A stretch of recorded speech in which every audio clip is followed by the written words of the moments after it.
Okay, as I mentioned before, there should be a notepad going around. I forgot my clicker receiver. So you're welcome to use the clickers, but they won't do anything today. So if you want attendance credit, just put your name there. Do not put your student ID, because that's personally identifying information. If someone were to take a photo, then they would have your student ID number. So just put your name and I'll figure it out later. Folks said that they found the homework. Anyone not find the homework? Anyone not in Canvas that I was supposed to add? Good, okay. Has everyone, so some fraction of people know that the student help sessions exist, but maybe no one has gone to them. They're like office hours, right? I'm gonna post Garrett and Zori's office hours. Just gonna have a little section in the information that will talk about them. And to encourage you to go to office hours, I have the following bribe, maybe? Okay, is that reasonable? Yeah, it's not food. If you go once or more for 12 weeks, either mine, to Zori's, or Garrett's, it's worth 2% of your grade as extra credit. If you go between 8 and 12 weeks, it's worth 1. So if you're like right on the edge, 2% is like basically a half letter, right? That seem reasonable? Anyone have a problem with that? You need to go once per week. You can go to as many sessions as you'd like, but you don't get more per ones that you go per week. But just like consistent, so 12 out of the 17 weeks or whatever, 15 weeks. Is that reasonable? Okay, and I'll post that as well. So I'm just gonna have a little information panel that'll say where the sessions are, who they're with, and then what they're worth. Yeah. They start this week or they start next week? They already started. I just sat in my office, sadly, but that's okay. Yeah, so I just got their final confirmation on the times, and I'll post them as well. So for folks who haven't finished the homework, I recognize that this homework's obviously, there's some questions in there that are not as sciencey, right? And just like, what does this mean? What does that mean? But that's kind of how my homeworks will be too. There'll be some like open-ended ones. I do encourage you to like put things in your own words. It's perfectly okay to like summarize the syllabus when I ask you what's the ungrading policy. That's perfectly fine. But if you want to tell me what it means to you, that's better because then I get that feedback. Yeah. So you answered my thing on the class. Yeah, yeah. But I still couldn't get it to word correctly into a way that gave you the answer. Okay, perfect. Can we get like a brief from you? Yeah, so if you want to come to office hours, or we can just do it in the, I can give you a couple of examples in Slack. So for example, I saw a lot of people join Slack. That's great. Do add yourself to the channel if you want to. You're just going to search for Astro, ASTR, and it'll be one of the only public channels to you. Okay, or you can just send me messages and I can add you one by one, but that'll take a really long time. Questions before we start? All right. What are we looking at? What is this? Where? Yeah, that would be a gyroscope if it moved like in the same way. Like that's how we like, if you've seen these gyroscopes or kids use them, right? You can like tilt it and it stays upright. Not quite for this one because this doesn't move freely. You have to move it very carefully. It's okay if you don't know what this is. What? It's for charting stars. That's correct. So this has to move very precisely. Each one of these moves only like a tiny, tiny fraction. And what you're doing is you're lining up where all the stars are in order to make maps. That's what this is too. That's the sextant. That's a measuring device for angles. When is this? Long time ago. What tells you that it's a long time ago? Architecture. What? The architecture, right? Yeah. So for example, here in the background, you can see an obelisk. Here you can see a pyramid. Yeah, Egypt, very good. And these buildings look intact and there's no McDonald's in the background. So this is probably ancient Egypt. Right, yeah, he's not on his phone while he does it. Okay, perfect.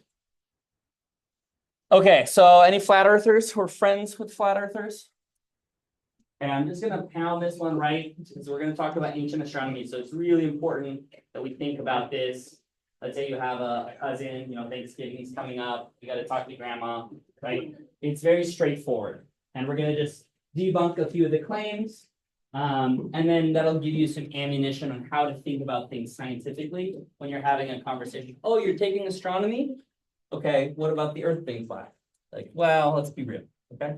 Does it look like this? Some people very confident, some people less so. Okay, so this is from one of these flat Earth conferences, and they say, make up your mind, what does the Earth really look like? That can't possibly be right? I mean, look at all these color changes, and it's like they never agree with like what color the oceans are, how big is America? Right, that's their first question, of course. What color is the land? Right? Why is there never any video of the Earth spinning? Only pictures. Okay, but you all believe this already, so I don't need to reiterate that too much. So let's break down each one of these. But really, they're getting down to the idea of, do you trust NASA? Right. So no matter what I say, well, NASA is not a trustworthy source. Let's look first at this one. Are there videos of the Earth spinning? Has anyone ever seen one? No. Cartoonish ones? Okay, but we don't really feel like we're spinning right now, right? No. Well, I mean, I don't know how last night was, but if you're, very dehydrated, perhaps you might feel like you're spinning. But you feel like you're not in motion. So this is perhaps not an unreasonable assumption that the Earth is not spinning and that it's flat. You don't have enough evidence to show you otherwise. Okay, so let's see some evidence. So this is from a spacecraft called the Messenger spacecraft.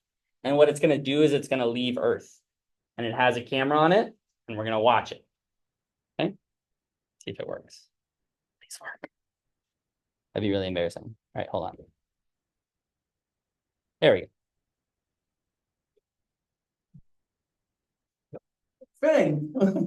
Awesome. What else did you see? You see like clouds. You see the reflective part where the sun is like bouncing off of the water, just like you see on lakes, right? We could play that back, but it's not as fun as this ancient piece of evidence. Has anyone here seen a lunar eclipse? Lunar eclipse? Okay, yeah. So those you don't have to leave the Earth for. You just be right here. You don't need a spacecraft. And in fact, lunar eclipses show the Earth is round. So if you can take an image of the moon during a lunar eclipse, now of course you couldn't do that in ancient Egypt, but you can do that right now. The only thing you have to do when you take this image is make sure that these images here, this part is just as bright as this part.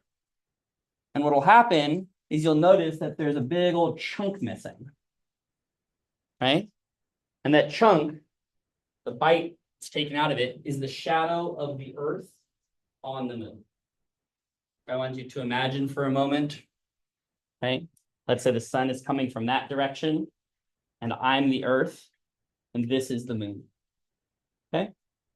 So if I put my hand in front of it, it would create a shadow that is the shape of my hand. So what shape is the Earth? Round. Good, it makes a round shadow, right? And these happen quite frequently. They've happened since ancient times, and people have recorded them since ancient times. So in fact, people have known that the Earth is round for thousands of years. Thousands of years. The idea that Christopher Columbus did not know the Earth was round is a lie. He just thought it was small. And we'll get into that later. Okay. All right, here's another evidence for the Earth spinning. This is called Foucault's pendulum. So we're going to learn about this a little bit later, but the first law of motion is that objects in motion tend to stay in motion unless they're acted upon by an outside force. So this would be like if you're in space and you threw a penny, it would just go until it ran into something. And similarly, and this is the easier one for most folks to deal with, objects at rest stay at rest. So if I put that right there and nothing acts on it, it won't move. So you say, well, how is this evidence of that? This is a pendulum that swings back and forth. It's a really big one. Okay, you can find them both at the Griffith Observatory. You can find the original one in Paris. And you can build these massive pendulums and watch them all day long. And you say, okay, well, that's not special. That's just a thing going back and forth, right? But as the Earth rotates underneath it, it wants to stay in its original line. So the ground below it turns and it appears to rotate. That's kind of fun, right? So when you go to Griffith Observatory, you can see that one that's always present. And sometimes they'll put little sticks around so you can watch it knock the stick over. You come back 30 minutes later and it's like knocked over 4 sticks, right? Okay. Cool. Everyone agrees? Okay. So this one, I really gotta hone on this because we live in this post-information society where you can just disagree with anything you want, right? And I don't think that that's healthy. So it's okay to be skeptical. And in a lot of ways, we want to say like, okay, there's certain reasons why some theories are, oh God, I don't want that. Okay, well, all right, that's just gonna happen. So the important thing to do is when we're faced with new information, we have to have the capacity to change our minds, right? That is the scientific mindset. You set out with some hypothesis, you go and you create data that will test that hypothesis. And if you're wrong, then you have to change your hypothesis, right? And we're going to see this when we talk about ancient astronomy, because just like we mentioned here, all the evidence of us being on Earth suggests that we're not moving. So how could they get that so wrong if it's very clear from these images from space that we are moving, right? We're going to try to understand that. The idea that you can't trust NASA comes down to like, did we land on the moon? And is the Earth flat? We just showed many evidence for why the Earth's not flat. As you click this, it's really funny. He just like proves that the Earth is round and then doesn't know what to do with that information. And it just kind of like fries the brain a little bit. Yeah. That's the one where we both the do like connect these panels like the light and then do like all the different ends. Yeah, you take two like panels and you make holes in them. And then if the Earth is flat, you can just shine a light through it from a very long distance. But if the Earth is curved, you have to hold the light at a totally different location. And yeah, so he proves it that the Earth is round, and you just watch his brain break on his own YouTube channel. The other one is that we didn't land on the moon. I can guarantee you that we did. My mom was alive. She watched it live. Remember that it wasn't just images. Like people we know watched it happen live, and they did not have TiVo, right? They did not have DVRs. They did not have VHS. Could not have been playback. So in fact, the technology needed to fake the moon landing would have been harder than just to go to the moon in the 1960s. Which is kind of weird to think about, but like there were no computers, right? The computers that we used at the time are worse than the ones you have in your phone. Right? So just for context, going to the moon was crazy. And if anyone had a vested interest in demonstrating that we didn't do it, it was our adversary, the USSR. They wanted us not to go to the moon first because they wanted to demonstrate their technology was better. And yet they acknowledged that we did. So why would they do that? Right? Okay. So a lot of conspiracy comes from this like deep-seated belief that like stuff is being withheld from you. Right? Well, let's keep going here. Oh, I don't want to play this. It's gonna take too long. There's a lot of stuff we can question. And this is what I call, some people call this the iceberg of conspiracy or the upside down triangle. And there is certainly a spectrum of stuff that is reasonably questioned. So down here at the bottom, this is stuff that is in fact grounded in reality. I apologize, this is really hard to see on the screen, but I'll give you some examples. So Watergate, real thing that happened, right? The FBI spying on Martin Luther King, real thing that happened, right? That we should really have questions about. Stuff like Operation Paperclip, which is where Nazi scientists from Germany were given asylum in the US. And then they went on to make the space program. Great, real thing that happened, right? Conspiracies down here, they're, grounded in reality. There's some speculation stuff. I'll tell you that there aren't UFOs, but other people you're welcome to speculate on it, right? Things like we live in a simulation. We'll talk about how that's sort of on the border of science, because it's a question about how do we test something like that. But it might be a very good question to begin to ask if we can try to find whether or not it's scientific. Then there's stuff that's just like not real, but also doesn't hurt anyone, right? So like Avril Lavigne is a clone, or like not a clone, but like they use the new person after she got famous and she didn't want to perform anymore. Like that doesn't hurt anyone. It's just also not true, right? And you can believe that. I'm not going to stop you from believing it. That's not true.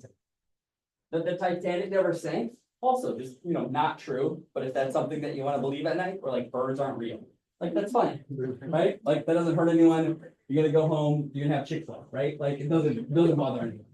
Okay. But then we start getting into places where it does become dangerous, right? And this is like when you show up to a pizza parlor with a weapon, thinking that there are children in the basement, and there's no basement, right? So there are certainly places where you have actionable consequences for conspiracy. And the reason why we want to understand the motivations for conspiracy is the idea that there are what we call in-groups, groups of people who are part of the club, and groups that are out. And if you're sitting outside of science, you might think to yourself, oh, that's an in-group that they don't want me to be a part of, and they have secrets. All right, why can't we trust NASA? Well, because they're all trying to control the world. And if you notice up here, a lot of these conspiracies, they're mostly centered around the idea that there are very rich people controlling the world. And if you just peel back those layers even farther, anyone here ever watch All Gas, No Brakes? YouTube, All Gas, No Brakes. Okay, you can do that one too. It's on YouTube. He goes into a flat Earth conference and almost unprompted asking, well, if NASA is keeping things from us, who's running? And the answer is the Jews. Oh my God. Immediately. And so interestingly enough, a lot of conspiracy theories, and they're centered around this idea of creating an outgroup, right? These are the people that are oppressing us. It's not the person who hasn't raised the minimum wage in 20 years. It's the fact that people of color are holding you down. Because if you can feel oppressed by some person who's your neighbor, then you'll never ask your boss to pay you what you're worth, right? Okay. There's really important questions that we're not going to get into this because this is an astronomy class and not a unions class. But we just have to think about this in the context. You're gonna run into this type of question as, okay, you took an astronomy class. Can we trust NASA? Just pull that cord a little bit more. If you think we can't trust NASA, why? Who is it that's controlling NASA? What's their interest in keeping the truth from you? Because I love this class. I get to show you cool pictures of space constantly. I'm not going to hold anything, right? If I knew that aliens existed, I would tweet that shit out immediately, right? So we'll see. Cool? Okay. So what questions can you ask? I know, these are the boring ones. We'll get to the cool ones later on. We're going to ask like what the universe looks like from Earth. We're going to ask, why do stars rise? Why do constellations change? That's a weird one. Why did ancient scholars reject the currently accepted model for planetary motion? So ancient scholars believe that the Earth was the center of the universe. Why did they not believe what we believe? And why was the motion of planets hard to explain? Okay. So let's talk about the oldest science. Who are these guys? Anyone know their ancient peoples by small details that I found? These are either, yeah? No. Yeah? Yeah? Close. So they would be descendants of their descendants would be some part of Turkey. But these are the Babylonians and or the Assyrians. So this is from the cradle of Mesopotamia. So that's countries like Iran, Iraq, basically Syria, where these major rivers and an abundance of grain, and basically the birthplace of modern civilization. Okay, so they figured out these rivers are really great. Let's eat near them, and then they did that for a really long time. They made us. Okay. Let's go back. Let's take a step back. We're going to do history. I know this is not what you signed up for, but that's fine. Why do you care about motions in the sky? Well, maybe you don't. That's okay. Why did ancient people care about it? You don't have Google, right?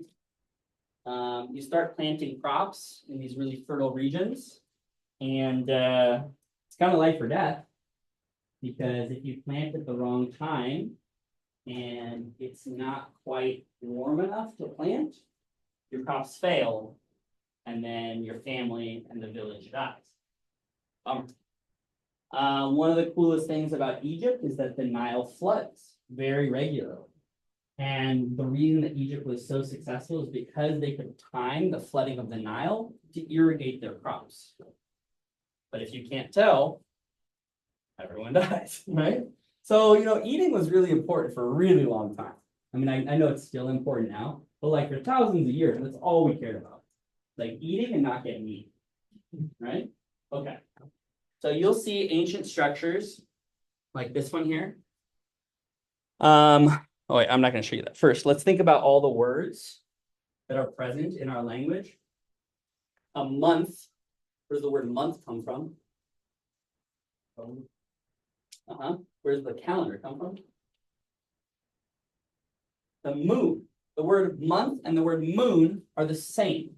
They come from the same root. That is, I think it's actually like monat or something. And it's 1 month is the amount of time for the moon to show all its faces. It's about 28 days. No, it's not perfect, but they tried their best. Okay. Calendars would come afterwards, and people would disagree on calendars for a long time, including now. I don't really like our calendar, but that's for different reasons. Okay. You know this thing? Stonehenge, right? This is an ancient structure that is likely used to determine times of the year, like a physical calendar where you could go and like check out where the sun and moon and stars were. Be like, oh, that's what time it is. Not like time, like hour, but like time of the year, right? Okay. Here's some beautiful imagery, just like drawings of comets. Some folks will say, well, it's just a clock. That's not in timing. That's a little diminutive of all of the importance of it to ancient peoples. So, for example,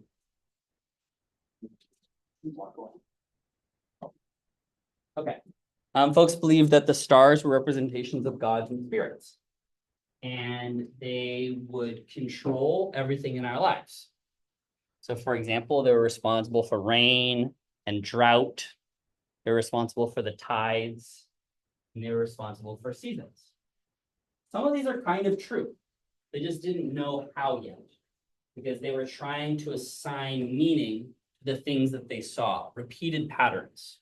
So they would see certain stars, and they would know that rain was coming. The rainy season was approaching, because certain stars were appearing on the horizon. We'll talk about that in a second. Some were signs of omen. So if you saw a comet like this, right, that might be a reason for you to go to war. Interestingly enough, and I forget the details on this, so we're going to verify and come back on this. There's a giant battle between, I believe, the Persians and the Macedonians. Alexander the Great having this fight. Everyone's dying. And in the middle of it, a solar eclipse goes over them. And if you've ever seen an image of a solar eclipse, pretty crazy. You look up, the sun's gone. So everyone stops. They kind of freak out. They stop fighting. They all go home. So, I mean, how that just happened over this battlefield is pretty incredible. Coincidence, of course, but maybe save some folks that day, right? Okay. Just so we're all on the same page here, I said this is an old science. This is the oldest science. Biologists, don't come at me. Here is BC before the Common Era. So this would be about 5,500 years ago. Sumerians developed writing, the first system of writing that can survive long enough for us to be aware of it. There may have been other writing methods, but they have all disintegrated. They are the ones who stuck us with this. I'm really upset about it. They counted everything in 60. So we had 60 minutes. Come on, it's 100, that's fine. 360 degrees, same reason. Okay. At the same time, Indian astronomers in the Indus Valley can predict the motion of the sun and the moon for the first time. 5,000 years ago, right? They got it, nailed it. Okay. If we fast forward to about 3,000 years after that, the Babylonians, those are the ones that I attempted to show at the beginning of this section, they could predict planetary motion. And they actually had the sun at the center. They were like, yeah, that big bright thing that gives us life, I think that's important, right? I can't read. I'm terrible at names and I can't read this language at all. I'm not going to try.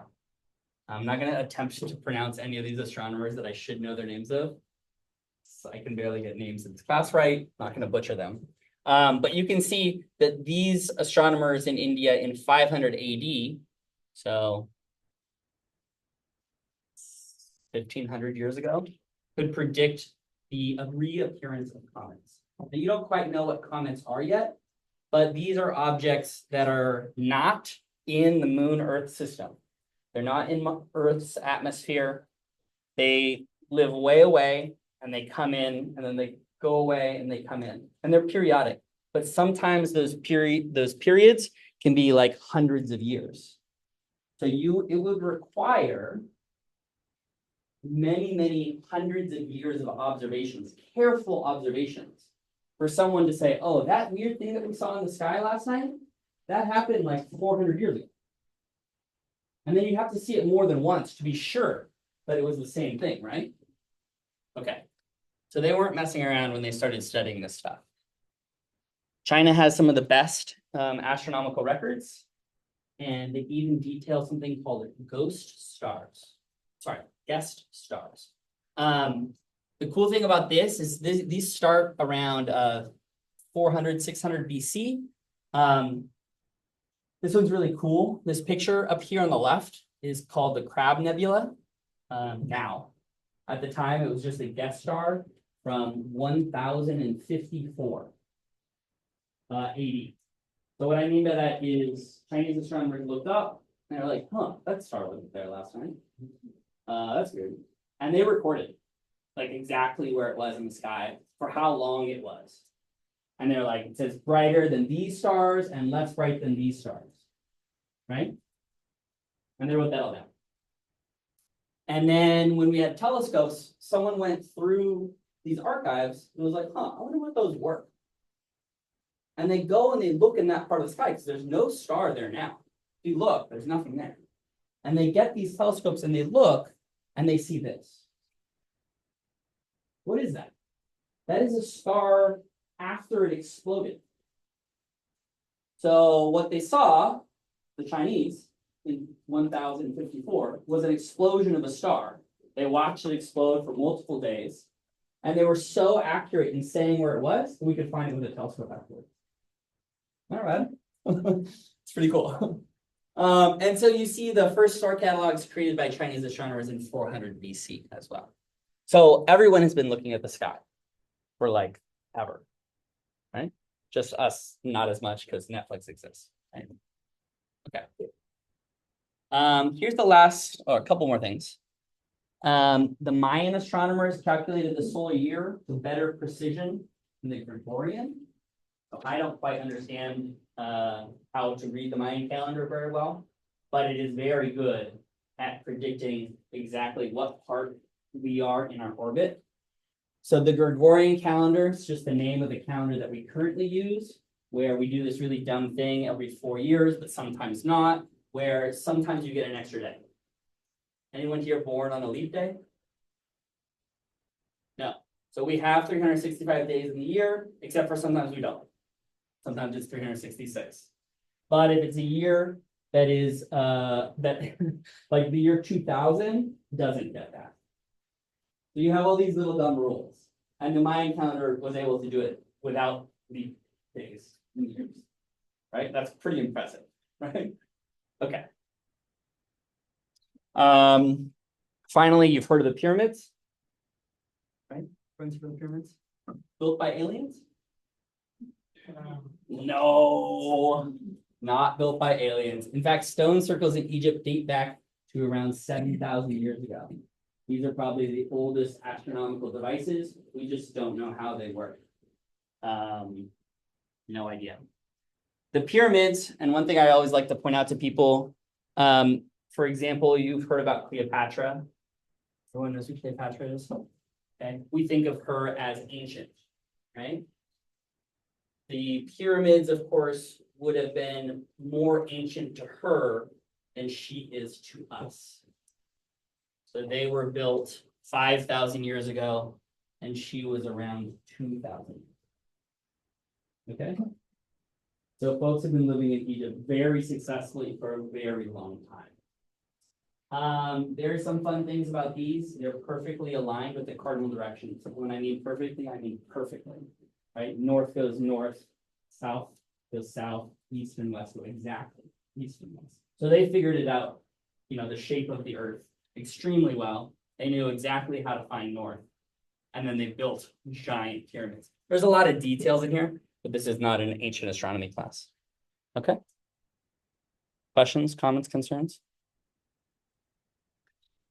Oh, this is the last one. Anyone like baseball?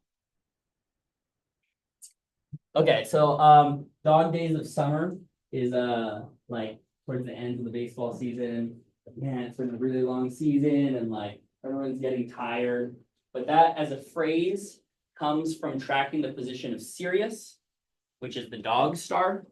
Sirius is the dog star, even in the ancient cultures. And as it begins to rise in the east before dawn, this is the beginning of the wet season in the Nile. So the dog days of summer literally meant that the summer was ending and flooding was going to begin. So even phrases like this make their way into our modern lexicon. And we'll talk about some of the other ones specifically having to do with the week. We just saw the month, right? Okay. So anyone speak Greek? Know how to read Greek? Know what that is? Okay. So some stars move like the sun, not as fast across the night sky. For example, you'll see them one night, they'll be in this constellation, and then some other night, maybe a week later, they'll be over there. And then like a month later, they'll be over there. And there's stars that are moving. These are not the satellites that we see at the end of the day, right? The ones that you see sort of streaking by. They're not the blinking and moving ones. What are those? Planes, very good. So blinking and moving, plane, not a star or a satellite, right? So Greeks were watching these ones amongst other peoples, but we get the word wandering star or planet from the Greeks. So that's how it's spelled. Some move faster than the sun, and some move slower. So you're saying, wait. You're telling me the sun moves across the sky and there are stars that move across the sky? No. What I'm saying is the sun also moves through different constellations throughout the course of the year. And I'll show you this evidence when we're thinking about daily versus annual motions of the stars. Okay. But what they noticed was the sun appears to move throughout what's called the zodiac, so across sky throughout the whole year. And how you can tell that it's a new year is that it appears back in the same place. Right? So it's always moving the same direction and ending up back there. That's different from the day to night, sun rising in the east and setting in the west. Some stars do it faster. Some stars do it slower. So they were like, these are weird stars. What the hell is going on? Everything else in the sky is fine. And these 5 things are weird as hell. You know what those 5 things are? Sure. Yeah, we know they're planets. Do you know which ones? 5 ones?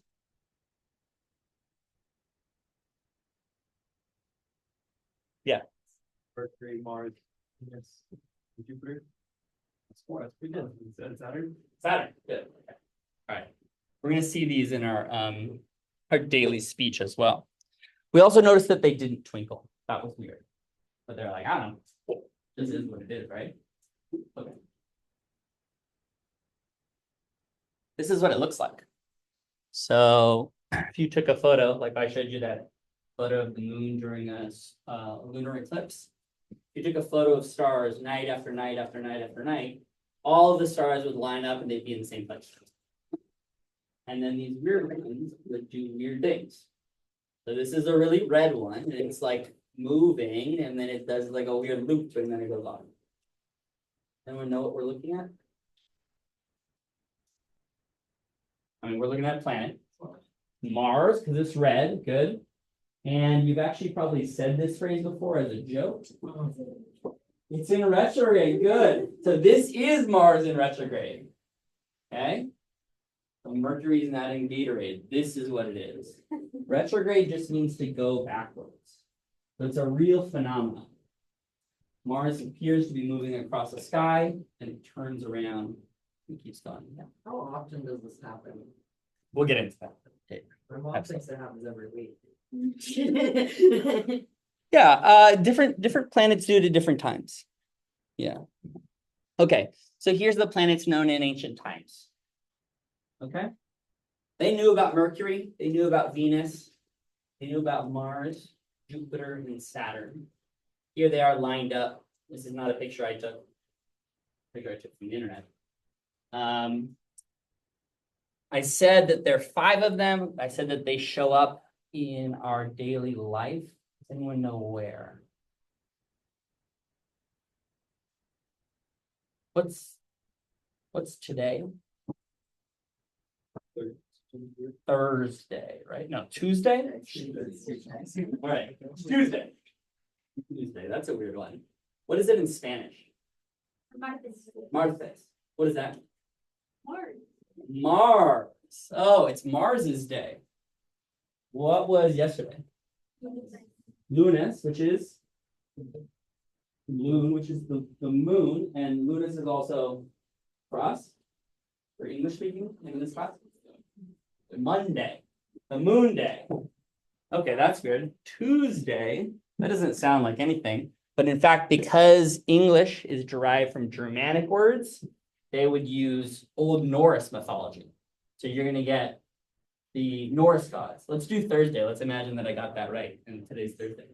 Jueves, what's that? Yeah, it's Jupiter, and Jupiter is the biggest of the planets. Thursday is Thor's day, or the king of Norse gods. Okay, you can do the other 2 yourselves, or you can figure them out right here. What's that? You know what Friday is? Friday is the fun one. Yes, what's that? Venus, right? The most beautiful of planets. Now, Mercury, why was Mercury, anyone know what the stories are for Mercury, like the ancient ones? God of what property? Oh, no, it's really fast. Fast. One. What? It's the fastest one to go around the sun. Yeah. So it not only is Mercury the fastest one to go around the sun, they watched it. Like, man, that god is really trekking. Right? Because we remember that these ancient mythology, these were not just objects in the sky. These were representations of gods. And so the properties were aligned with them. For example, Jupiter, really bright, massive, right? When you compare them to the other objects in the sky. So this was the king. Jupiter was the king of the planets. Mercury was the fastest of the planets, right? Anyone wear a brand that's associated with Mercury?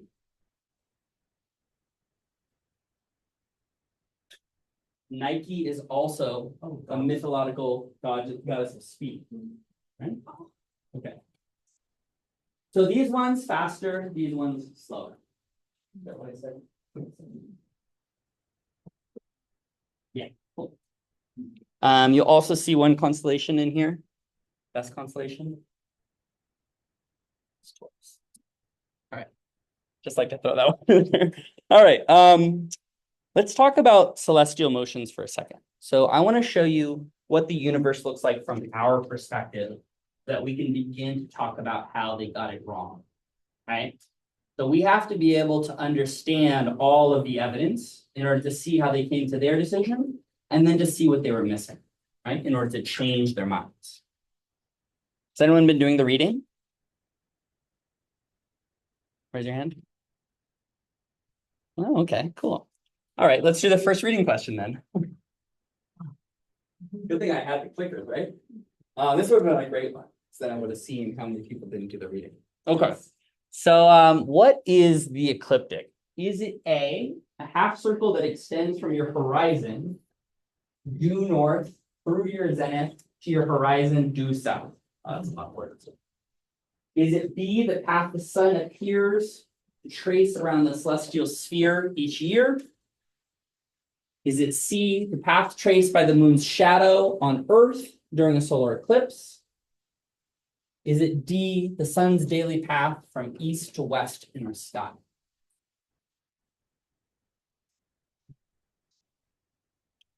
So if you're ready to vote, go ahead and put your fist up. We're gonna see what people think.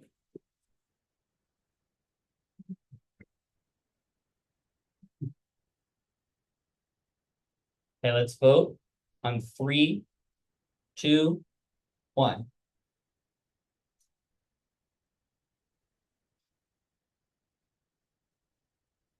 Okay, all right.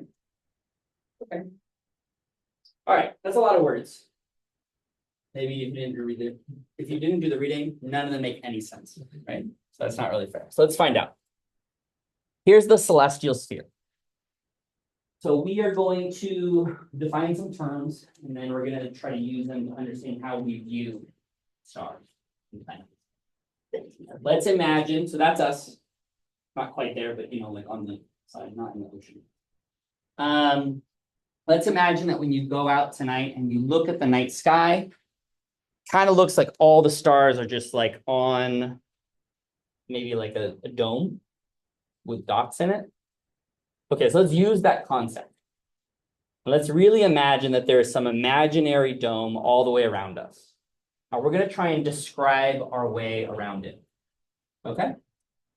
So, for example, you have this thing around the Earth called the equator. Folks know what that is?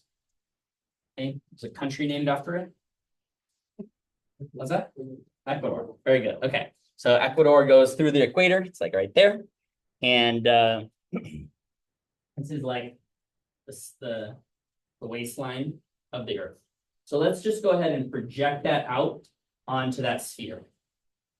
So you have this giant sphere. We're going to call it the celestial sphere. Take the equator of the Earth and project it onto that sphere. And that'll be called the celestial equator. Good at naming stuff. Yeah. At the equator, yeah, that's pretty cool. I've always wanted to go there. I've been on both sides, but I haven't been like to the line. I went to the line and saw the sphere and everything. So Yeah. I was kind of like, maybe we're in between the lines. Like, Oh, that's cool. Having one in the north and one in the south. That's sick. I really want to go so you can have some fun with shadows, different times of the year. So for example, there's a certain time of the year where you can stand on the equator in Ecuador, and the sun will be directly above you, and you'll have zero shadow. When you look down, right, you'll just see what your head, but like nothing else. Kind of weird. We'll talk about how that happens too. Okay, so stars of different distances, like some are farther, some are closer, they all appear on the outside of this. We're also going to talk about a north celestial pole and less about the south celestial pole, just because we can't see it from here. We'll talk about why you can't see it. Okay. I just said that. There's that word that I quizzed you on. Now we see it. Okay, that's a little weird. Some arbitrary number there, 23.5. Does that ring a bell for anyone? 23.5 degrees. Yeah. I heard it in a song. Okay. May or may not be accurate, then let's find out. They did say 23 degrees that the Earth's been at an axis of 23 degrees. Yes, that's exactly correct. Okay, so there is a tilt here. This is the pole that goes, an imaginary pole that goes through the Earth that we rotate around.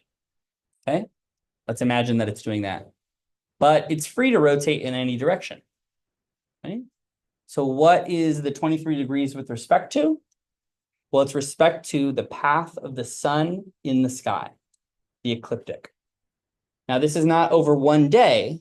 This is over the course of 1 year. What shape what path does the sun take across the night sky throughout the course of a year? So let's say at a certain time of year, you see it over here in the background of these stars, and then it moves over here, and then it comes over here and back again. Does that make sense? You can say no. Okay. I said all those things. Okay, so that's what it really looks like. Totally. If you imagine that the sun is over here, right? Then we are tilted with respect to the sun. We're orbiting the sun. That's why summer days are longer, right? Yeah, we'll get to that in a little while. Yeah, that's exactly right. So the tilt is the reason for the seasons. Yeah. What else have to do with like the gravity around the sun pulling us closer to it? Or Mm-mm. No. So interestingly enough, like some people think like we get closer or farther. We actually don't get that much closer or farther. It's a very like the tilt to and away is really not that big a difference.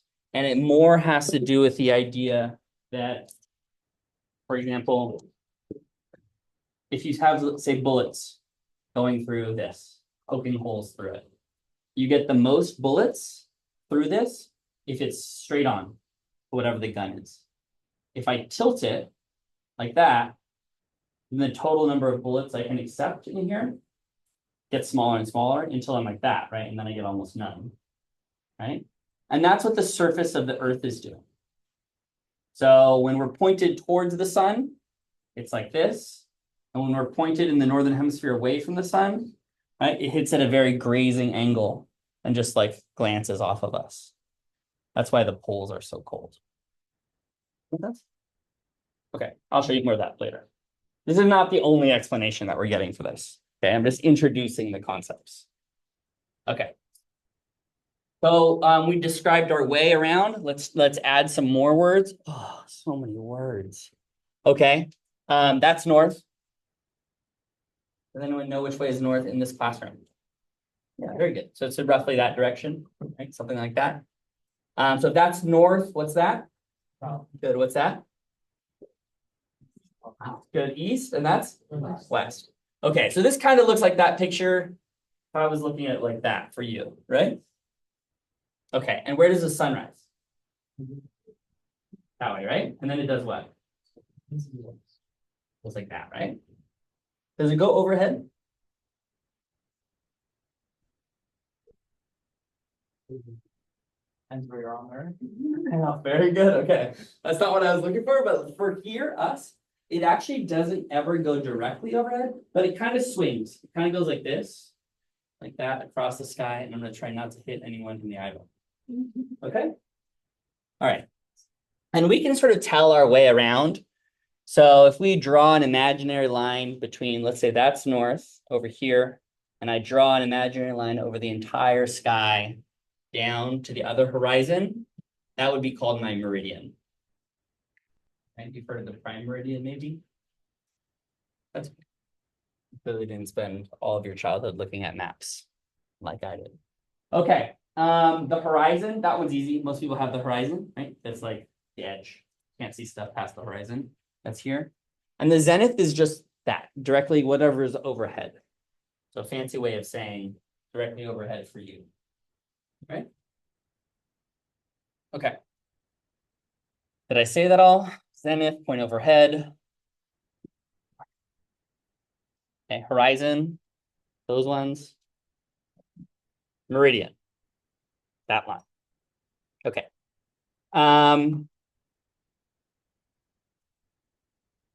You can describe where something is in the sky by talking about its altitude. What I mean by that is not like how far away from the Earth it is, but like how many degrees off from the horizon. So for example, if something's at 0 degrees, it'd be right there. And then as it rises like 10, 20, or 30 degrees, it's going to be over here. And then if it's 90, it's directly overhead. Is that fair? Yeah. So it goes between 0 and 90, and it's an angle. So that describes where it is. And that's one of the directions, how high up. And then you have to tell me where to look. So if I tell you it's 45 degrees in the northwest, and I have to remember, okay, that's north and that's west, right? That's west, right? So now we're going to go there and we're going to look 45 degrees up and it's going to be in that direction. Right? Cool. Now I found what you want me to find. Make sense? Not like planes and stuff, like stars. Okay. So we are very familiar with this motion.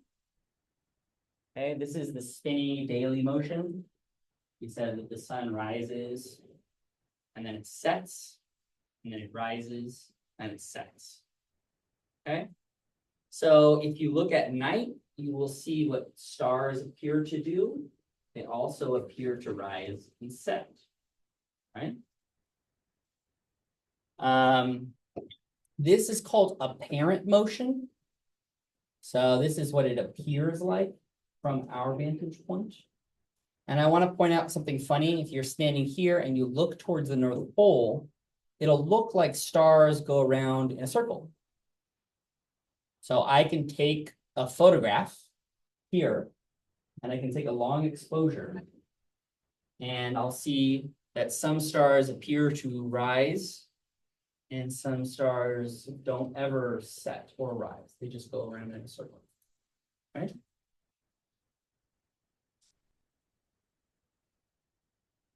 Okay.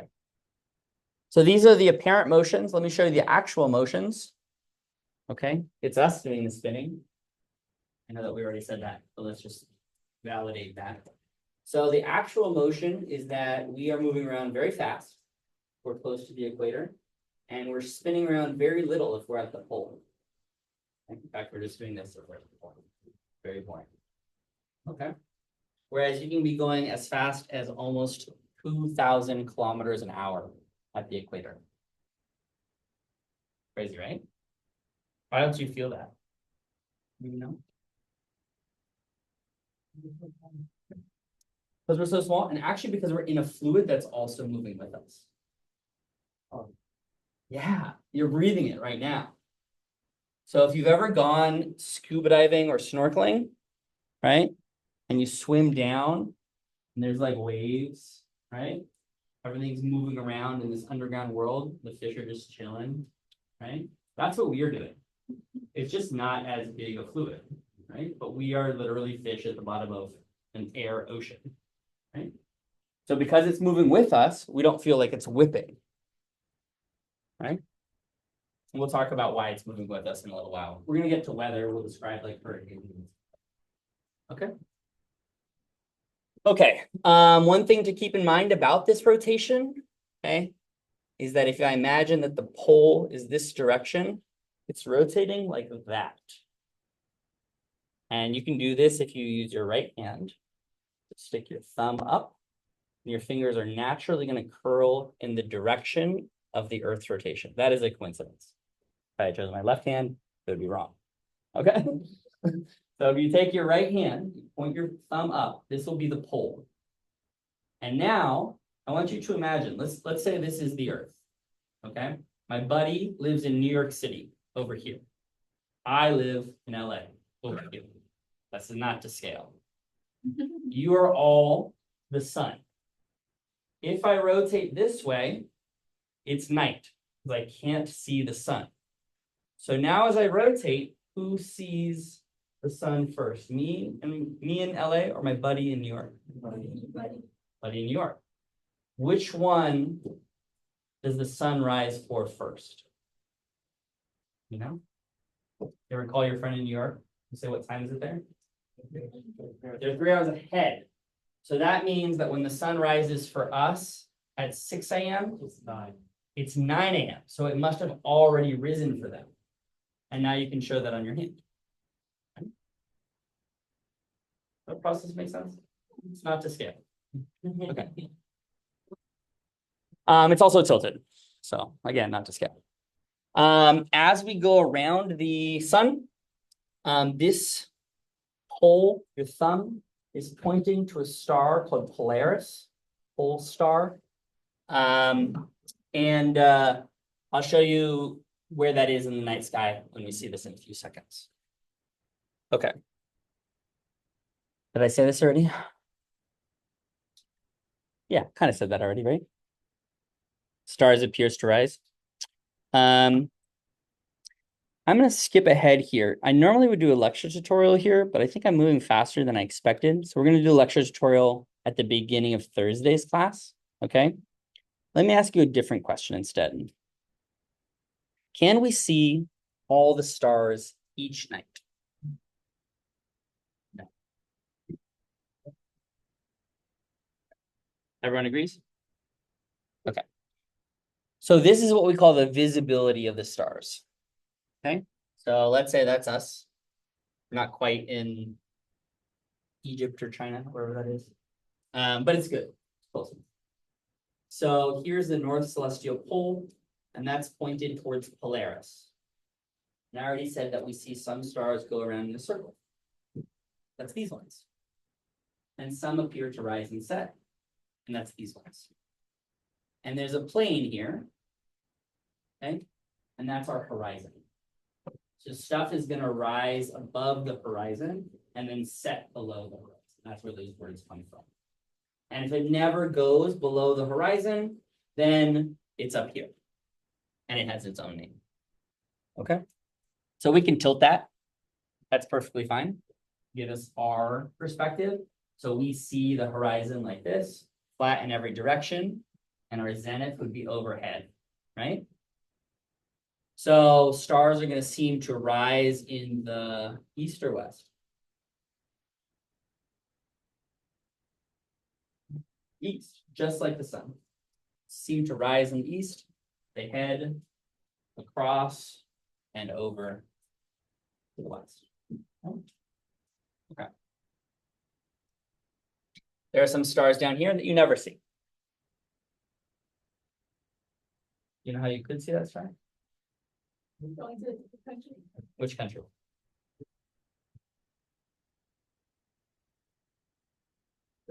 Australia. Yeah, that's fine. Okay, just kidding. There's also good ones other places. So let me ask you a question. Which direction was the photographer facing? A, north. B, south. Nope, B, east. C, south. D, west. E, not enough information to tell. Don't shout it out. Go ahead and think about it. When you're ready, put up your pencil.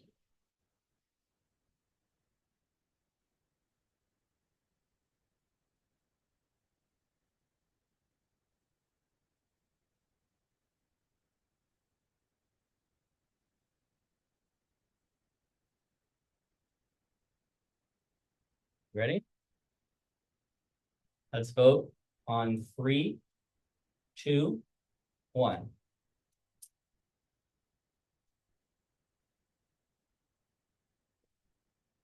Okay, I see a lot of 3s, a lot of 1s, a lot of 5s. Turn to your neighbor, see what they got. And if it's different from you, try to convince them of your answer or vice versa. What do you think? For like 5 minutes.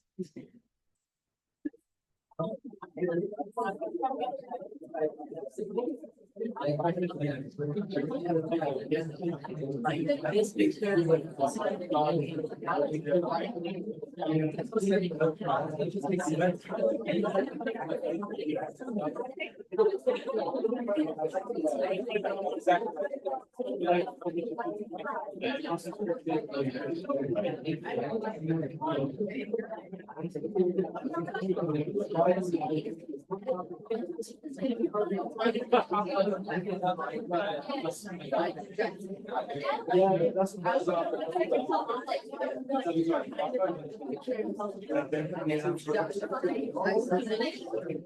that.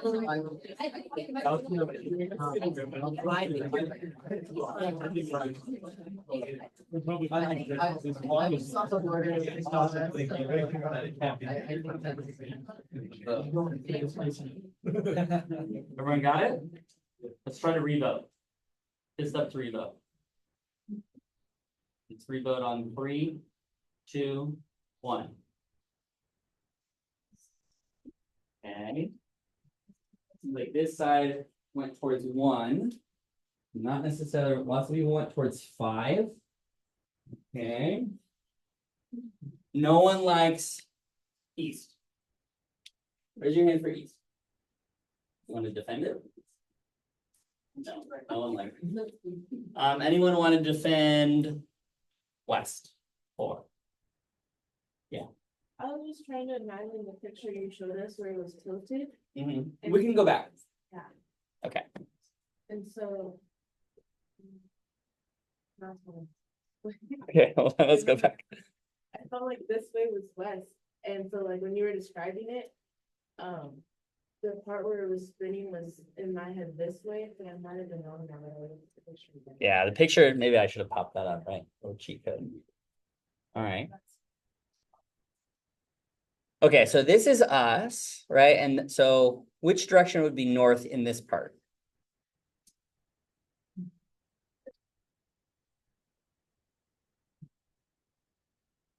Oh, maybe that's not obvious in this picture.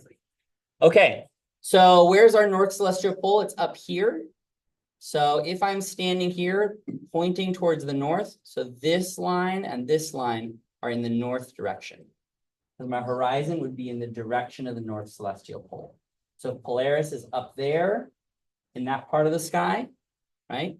Here, this part of the sky, and this is the north, right here. So what's this? Oh, that's good, because that's what this says, right? South celestial pole is in the south. Good. So I got that one right. So the hard one, east west.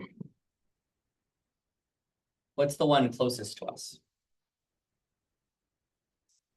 West. That's where the stars are setting with these big red arrows. Okay. And the other one? East. Okay. So which direction was the photographer facing?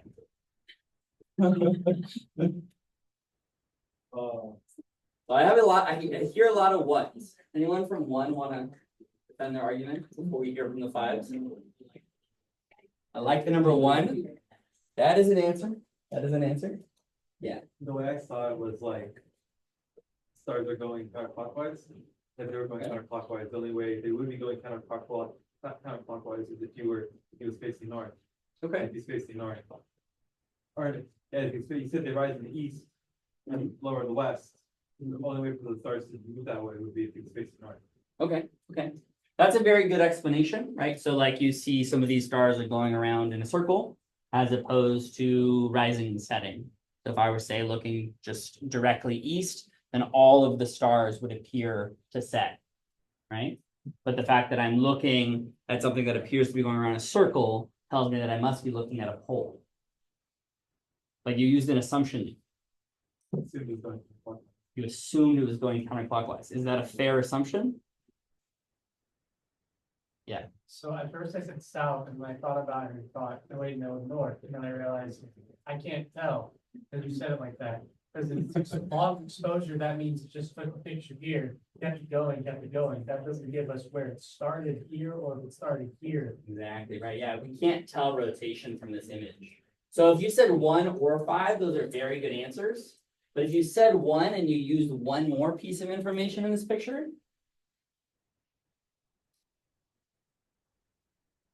What?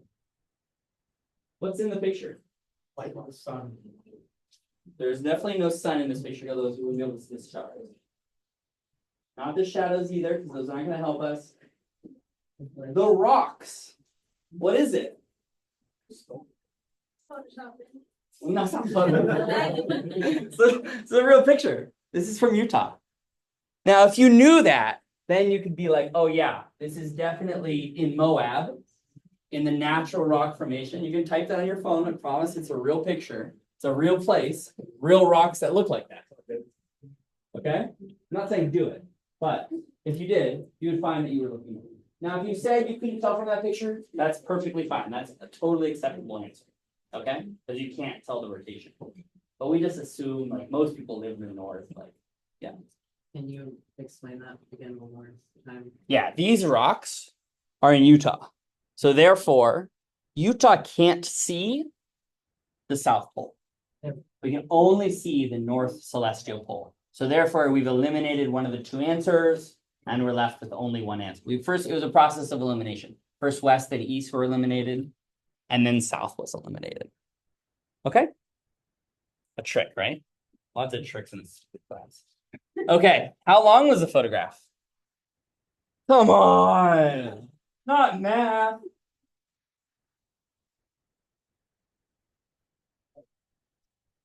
Think it through. Hold on. Think it through to yourself.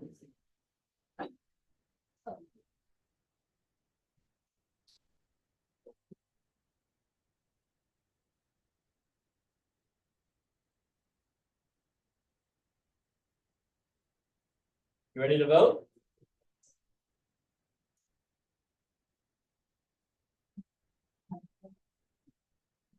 Okay, let's vote on 3, 2, 1.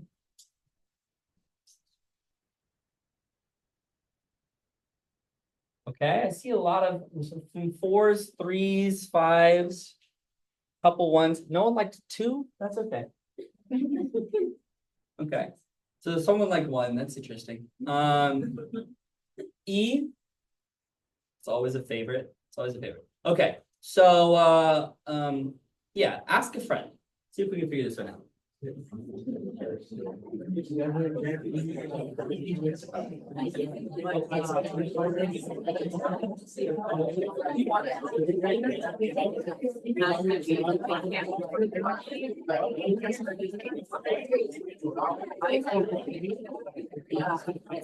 guys want to ask questions on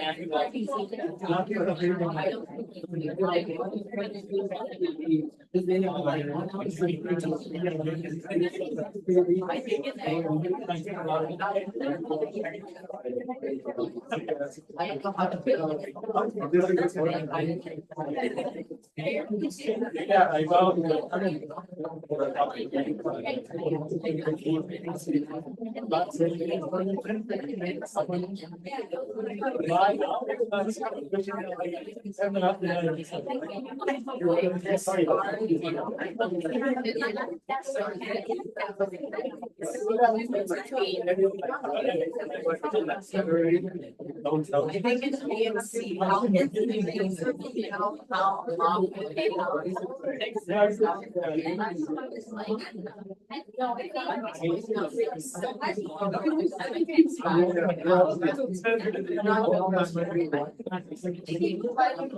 I guess it makes sense now that you think about it.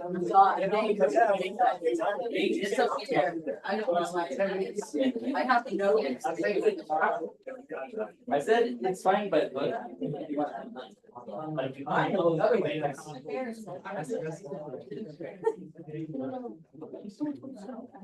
Okay, that died down in talking. Seems like you're ready to revote. Okay, let's revote in 3, 2, 1. Okay, 3s and 4s. Still a couple 1s. I think that's just for fun, maybe. 2, 5. No, 5. Oh, 1 5. All right. All right. Couple 2s. Interesting. Interesting. Okay. Who wants to defend their argument? Yeah. I picked C because we can't take pictures, like, we can't see the stars in the day, Okay. so that eliminates D. That eliminates what? So why does that eliminate D? You wouldn't be able to see past the stars, like, in my head, I was like, you wouldn't be able to see any stars if it's like an exposure that takes place over 24 hours, because at some point it'd just be white. Okay. Is that true? Is that always true? I think that's how it works. Yeah. So for example, you take a long exposure and then something happens during the 24 hours. The sun comes up. Yeah. And it's super bright and all the stars disappear. Yeah. Yeah. Okay, and that would wash it out. Yeah, and then, it's too long to be 10 minutes or an hour. And so. I The tried- picture is too long? Yeah, the exposure is too long. Why is it too long? Like, you can see the stretch light from the start, Mm-hmm. you can see like the arc, so like, if it was any with A or D, it would be like, maybe like a little chunk of an arc. Oh, like how much of the arc matters. Oh, so like if it was shorter, that would be like a shorter exposure. Yeah. What would if I could watch it all day long, how long would it be? The full circle, right? 24 would make the full circle. So what would 12 be? Half from here to here. So is this more or less than half? Less than half. Okay. It's definitely not an hour. So that's a lot, right? Okay, so that's great. So if you said 8, that's right. Okay, let's go back to one thing though that I just want to take advantage of. If I were looking, is there a place on Earth where I can take a full exposure of the stars the whole day and not have them wash out? Yeah. Where? I'm sorry, why? Alaska is great. Correct answer. Why? Isn't it like at a certain point of time, they don't have any sunlight, right? Yeah, sun just sets. And it doesn't come up for months. So this is one of these places on Earth where you could look up, take a long exposure for 24 hours and watch all the stars just go around in a circle.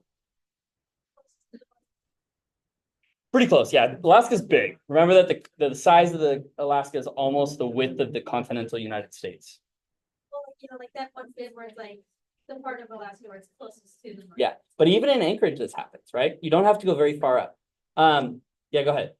That tilted orbit that you were talking about, kind of? Yeah, and we'll definitely, we'll show this probably at the beginning of next class. Let's just do one more question about this. Why did you know that this wasn't at the North Pole?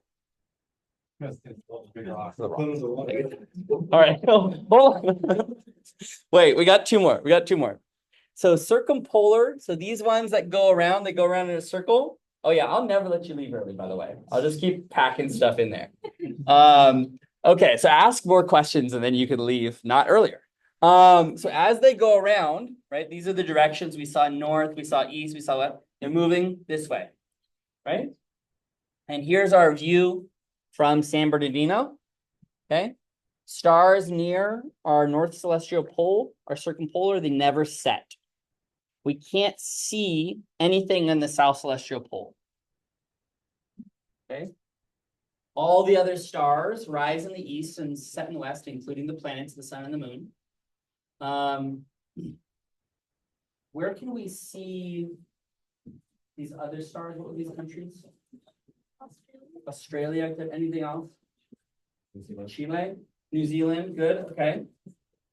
Is there anything that we know about, like, say, a famous constellation that we can never see here in San Bernardino?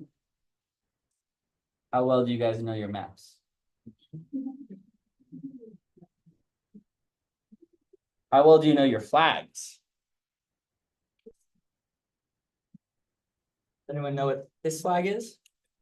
Hey, That's Australia. Hey, that's Australia, very good. And what's this thing here? It's a constellation. It's a constellation. Is it a constellation you've ever seen? No, in fact, you can't see it from here. This is the Southern Cross. Southern Cross. See it in the Southern Hemisphere. Good. Anyone else have that one? I think there are 6 that I have here. See if you can guess any of the other ones. Which Southern Hemisphere countries have stars in their flag? The next one you all know, I promise you. What? Brazil, exactly correct. Come on now. Oh, let's explain Brazil's flag really quickly. You don't know this yet, but once you've become so tuned into the astronomical world, you'll realize that the stars on there, these ones here, that's the Southern Cross. You'll notice that dot is on the opposite side of this dot. So they're both in the same hemisphere, So why did they put the dot on the other side? Well, this is the perspective as though you were outside of the celestial sphere, looking down on the Earth and looking down on Brazil. This is the perspective if you're on the surface of Australia looking up at the same constellation. So it's flipped. Isn't that fun? Okay, next one. This one's boring and stupid, but you'll love it. But red. Okay, and then the next one. Similar. Just the Southern Cross right in there. I'll let you figure this out. You can do a little investigation. I'll tell you on Thursday. That'll be the cliffhanger. This last one? Yes, that's correct. Very good. I think I only have 5 in here. Okay. Perfect. Thank you.